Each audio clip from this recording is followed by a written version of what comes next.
Hi there, welcome to the Workface. Where are you today, you ask? Well, I'm at a familiar location. I'll turn that camera around. Yeah, poly steps, tide dropping. But I feel like a novice today, and I'm quite nervous. Why?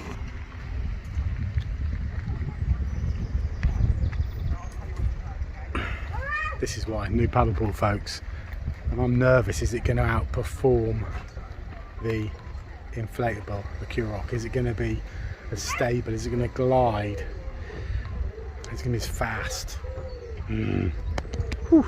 I feel like a beginner, and I'm worried about knocking the board, you know, digging it.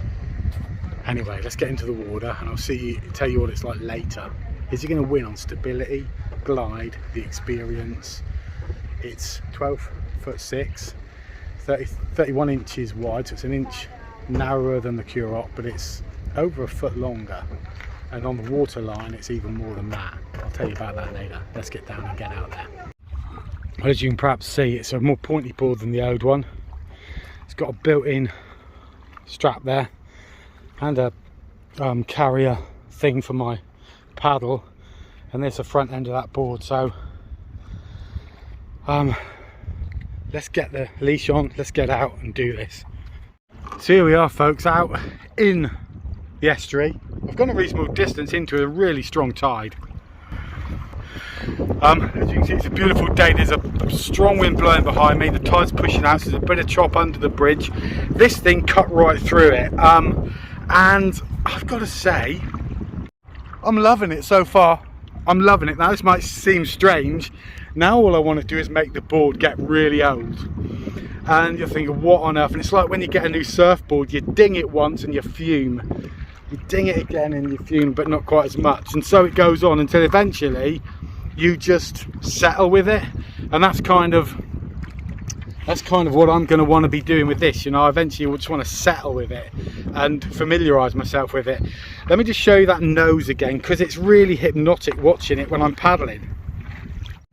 You can't see it here because I'm not moving, but the water just sort of lips off that edge. It sort of just peels off the edge of the front of the nose, and it's just really nice to look at. And you almost feel the board wanting to latch onto the wave. You feel it speed up as the small little chop waves come in. It's bizarre.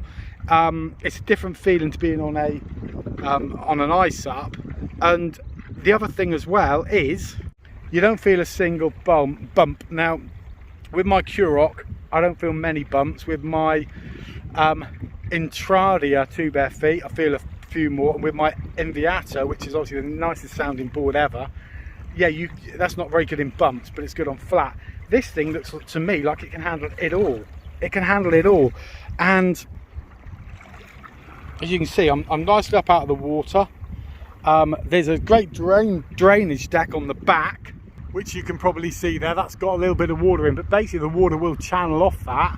So I'm going to carry on paddling around, and then I'm going to give you it's almost like a preliminary view, first view I suppose. It's not really a review, but my first view of this Starboard innovative quality, they call it, innovation quality.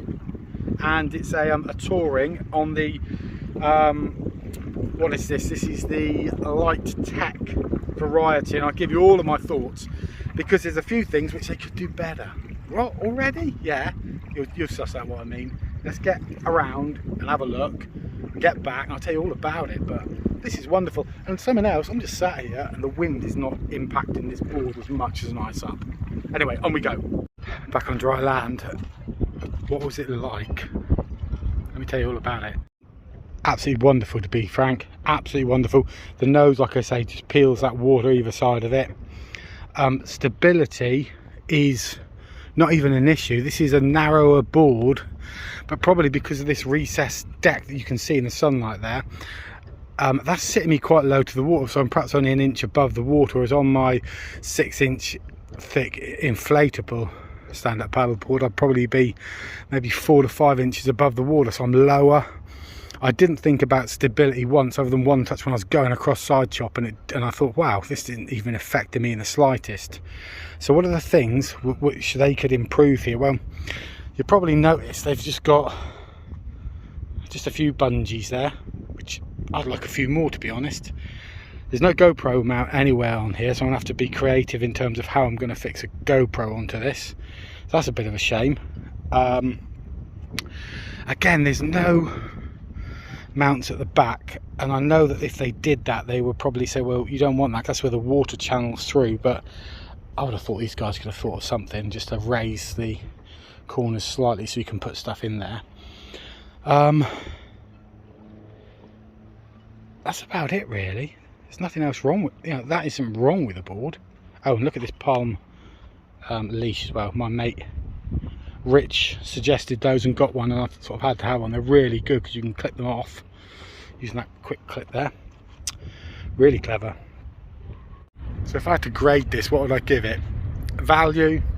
I don't know. I'm going to say 6 out of 10. I don't know. I don't know. How do you measure value? 6 out of 10, I'll say. Stability, 10 out of 10. Glide, probably 8 out of 10. Feel on the water, 10 out of 10. The nose, 10 out of 10. All the functionality, 6 out of 10. Could have done with more bungees than that, couldn't I? So there you go. All in all, I've got to give it a 9 out of 10. There's always something better out there, isn't there, folks? But I'll tell you what, this is impressive. Impressive board. I'll give you another review in a few months' time. I